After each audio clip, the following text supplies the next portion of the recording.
থানার সামনে এভাবেই আওয়ামী স্টাইলে সাংবাদিকদের ওপর হামলা চালানো হয়।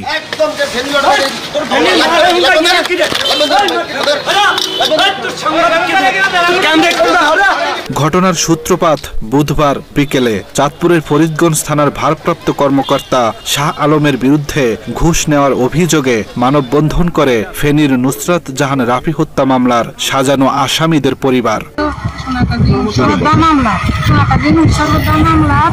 16 জন আসামিকে এবং নিঃশঙ্কভাবে তাদেরকে ফাঁসিয়ে দিয়ে 16টি পরিবারকে রাস্তায় নামিয়ে দফায় দফায় টাকা নিয়ে লাখ লাখ টাকা হাতিয়ে ফেলছে। আমরা এখানে থানার সামনে দাঁড়াইছি, ব্যানার নিয়ে কিছু লোক নিয়ে আমাদেরকে নিঃশঙ্কভাবে কোনো কথা বলার সুযোগে দিন। 4-5 জন সন্ত্রাসী এসে আমাদেরকে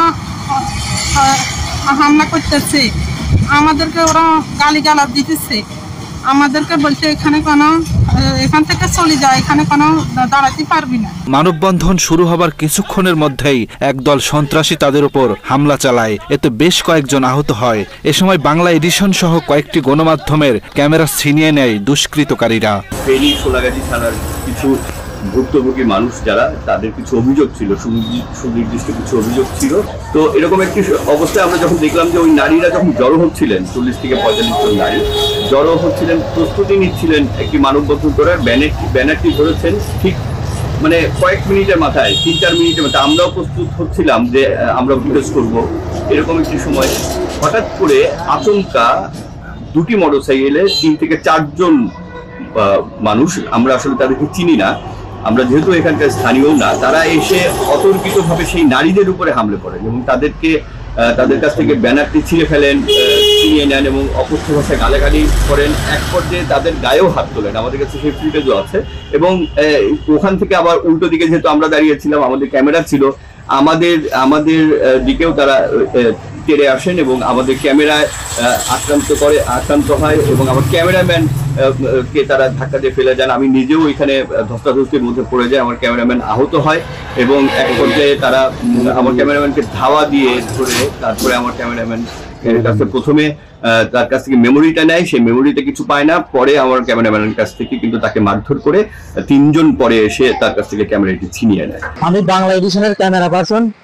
এখানে ফরিদগঞ্জ থানা মোড়ে একটি মানববন্ধন হইতেছিল পিবিআই এর প্রধান বনজ কুমারের বিরুদ্ধে বিভিন্ন ধরনের অনিয়মের অভিযোগের। আমি ওখানে নিউজ কাভারের জন্য ফুটেজ দিয়েছিলাম। ওই সময় কিছু দুষ্কৃতকারীরা এসে আমাদেরকে আক্রমণ করে, ওখানকার মহিলাদের টর্চার করে এবং ব্যানার ট্যানার ছিঁড়ে ফেলে এবং আমাকে মারধর করে এবং ওই সময় আমার থেকে ক্যামেরা ছিনিয়ে নিয়ে যায় এবং আমাকে প্রাণনাশের হুমকি ধামকি দেয় এবং বলে যে তোকে মেরে ফেলবো, বাঁচতে চাইলে এখান থেকে পালিয়ে যা। ঘটনাটি তাৎক্ষণিকভাবে চাঁদপুর জেলা পুলিশ সুপারকে জানানো হলে দ্রুত ব্যবস্থা নেয়ার আদেশ দেন তিনি। চাঁদপুরের ঘটনায় আজকে আপনাদের যা ঘটেছে সেটা নিশ্চয়ই আপনি শুনেছেন, এটার প্রেক্ষিতে পুলিশ কোনো ব্যবস্থা নিচ্ছে কিনা? চাঁদপুরের ঘটনাটা আমরা শুনেছি। এই ঘটনাটা জানার সাথে সাথে আমাদের তারা থেকে একাধিক টিম বের হয়, তারা এই ঘটনার সাথে জড়িত তাদেরকে গ্রেপ্তার করার জন্য এবং যে ক্যামেরা বা মেমোরি কার্ড যেগুলো লুণ্ঠিত হয়েছে এগুলো উদ্ধার করার জন্য। এছাড়া আমরা ডিবি পার্টিকেও এখানে মোতায়েন করে এ ব্যাপারে আইনানুগ ব্যবস্থা গ্রহণ প্রক্রিয়াধীন রয়েছে এবং এর সাথে যারা জড়িত তাদেরকে গ্রেপ্তারের অভিযান অব্যাহত রয়েছে। বাংলা এডিশনের পক্ষ থেকে ফরিদগঞ্জ থানায় একটি মামলা করা হয়েছে। এরপরে জড়িতদের গ্রেফতারে অভিযান শুরু করে পুলিশ। এ সময় আশেপাশে থাকা সিসি ক্যামেরার ফুটেজ দেখে বেশ কয়েকজনকে চিহ্নিত করা হয়। এদিকে চাঁদপুর জেলা বিএনপির সভাপতি শেখ ফরিদ আহমেদ মানিক বাংলা এডিশনকে জানান, ঘটনার সাথে বিএনপির কোন নেতাকর্মী জড়িত থাকলে তাদের বিরুদ্ধে সাংগঠনিক ব্যবস্থা নেওয়া হবে। আমরা আসলে আপনার এই মেসেজটা আমরা পেয়েছি, নিউজটা পাওয়ার সাথে সাথে আমরা আমাদের একটা ইনভেস্টিগেশন কমিটি করেছি এবং তারা ইনভেস্টিগেশন করছে। অলরেডি একজনকে এর সাথে সম্পৃক্ততা পাওয়া গেছে, তাকে তার পদ থেকে স্থগিত করা হয়েছে, সে জেলার প্রতিবেদনের একজন সদস্য। বাকি যারা আছে তাদেরকে আমরা কালকের মধ্যে খুঁজে বের করে তাদের ব্যবস্থা নেব। আমাদের ভারপ্রাপ্ত চেয়ারম্যান মাননীয় তারেক রহমান সাহেবের একেবারে স্ট্রেট ফরওয়ার্ড আপনার নির্দেশনা, কোন ধরনের কোন অযৌক্তিক কেউ যদি কোনো কাজের সাথে লিপ্ত হয় তার বিরুদ্ধে কঠোর ব্যবস্থা নেওয়ার জন্য আমাদেরকে বলে দিয়েছে। আমরা সেভাবে ব্যবস্থা নিচ্ছি। আপনাকে এতটুকু আশ্বস্ত করতে পারি আমাদের চাঁদপুর জেলা বিএনপির পক্ষ থেকে। এবং আপনাকে ধন্যবাদ। আমাদের যদি কোনো ভুলভ্রান্তি হয় আপনি অসুন্দর দৃষ্টিতে দেখবেন। ঘটনার শুরু ফেনী জেলার সোনাগাজীর আলোচিত মাদ্রাসা ছাত্রী নুসরাত জাহান রাফির আত্মহত্যার মামলাকে কেন্দ্র করে। আত্মহত্যার ঘটনাকে হত্যা মামলায় রূপান্তর করে নিরীহ মানুষদের নির্যাতন ও হত্যা মামলায় ফাঁসানো হয়। এরপরই ওসি শাহ আলম পিবিআইয়ের সাবেক প্রধান বনজ কুমারের ভয় দেখিয়ে আদায় করে নেয় বিপুল পরিমাণ অর্থ।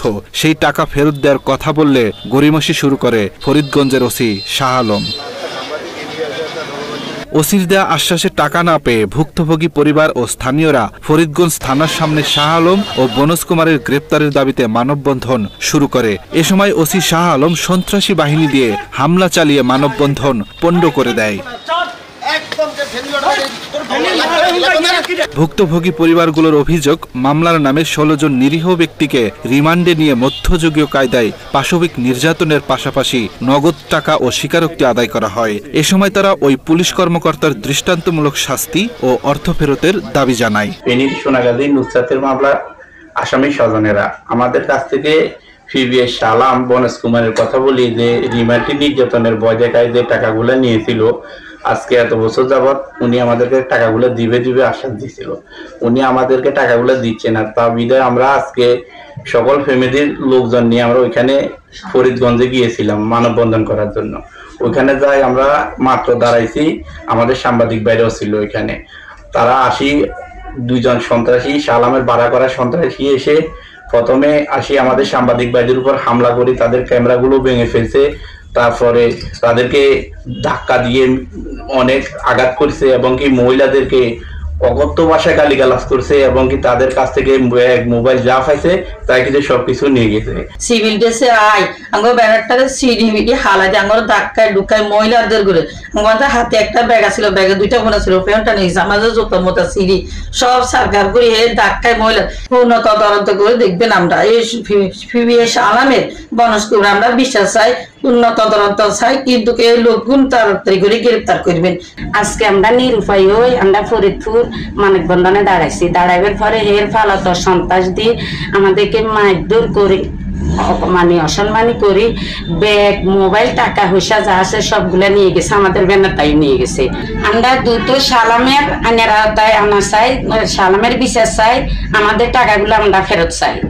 আমাদের একটা মোবাইল ছিল ওর ধরা খাওয়ার পরে, ওই মোবাইলটা শাহ আলমের কাছে ছিল।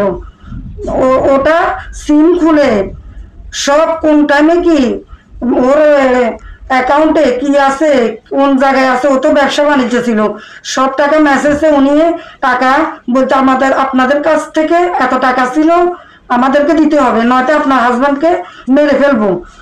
এটা এভাবে নির্যাতন করছে। আর আজকে আমি টাকা পাবো এতগুলা, ওটার জন্য গেছি। যাওয়ার পরে ওরা আমাদেরকে দাঁড়াইছে, টাকার কথা বলছি আর আমাদের উপরে হামলা চালাইছে। আমার একটা ভ্যানিটি ব্যাগ ছিল, ওটার মধ্যে টাকা ছিল, মোবাইল ছিল, সবগুলা নিয়ে গেছে। তবে এ বিষয়ে শাহ আলমের সাথে যোগাযোগ করলে অভিযোগ নিয়ে কোনো মন্তব্য না করে দ্রুত আসামিদের গ্রেপ্তারের আশ্বাস দেন তিনি। মানববন্ধন সংক্রান্তে আমি আসলে টোটালি অবগত ছিলাম না। তো পরবর্তীতে উক্ত ঘটনা সংক্রান্ত জনাব রাকিবুল হাসান থানায় একটি লিখিত অভিযোগ দায়ের করেন। আমরা প্রাপ্তির সাপেক্ষে অতি দ্রুত সময়ের মধ্যে মামলাটি রুজু করি। আসলে যে বিষয়টা হয়েছে সেটা অবশ্যই নিন্দাযোগ্য, ন্যাক্কারজনক একটা ঘটনা, অনাকাঙ্ক্ষিত একটা ঘটনা। তবে আমরা যতক্ষণ না পর্যন্ত আসামি থেকে গ্রেফতার করতে পারতেছি, তাদেরকে জিজ্ঞাসাবাদ করতে পারতেছি, ততক্ষণ পর্যন্ত তাদের কি উদ্দেশ্য ছিল সেটা আসলে আমরা এই মুহূর্তে বলতে পারতেছি না। তবে আমরা তর্কের সাথে শীঘ্রই তাদেরকে আশাবাদী গ্রেফতার করতে পারবো এবং গ্রেফতার করতে পারলে এই প্রশ্নের আসলে উত্তরটা আমরা জানা যায় ঘটনাস্থলের পাশেই উপজেলা পরিষদে বিএনপির সমাবেশ চলছিল। সেই সমাবেশ থেকে মোটরসাইকেলে এসে ব্যানার ছিনিয়ে নেয় ফরিদগঞ্জ উপজেলা বিএনপির সাবেক সদস্য সচিব আব্দুল মতিন ও হরিদার দক্ষিণ ইউনিয়ন বিএনপির সাবেক সেক্রেটারি মোহাম্মদ শাহজাহান। তাদের নেতৃত্বে বিএনপির কিছু নেতাকর্মী বাংলা এডিশন টিমের ওপর হামলা চালায় এবং মানববন্ধন পণ্ড করে দেয়।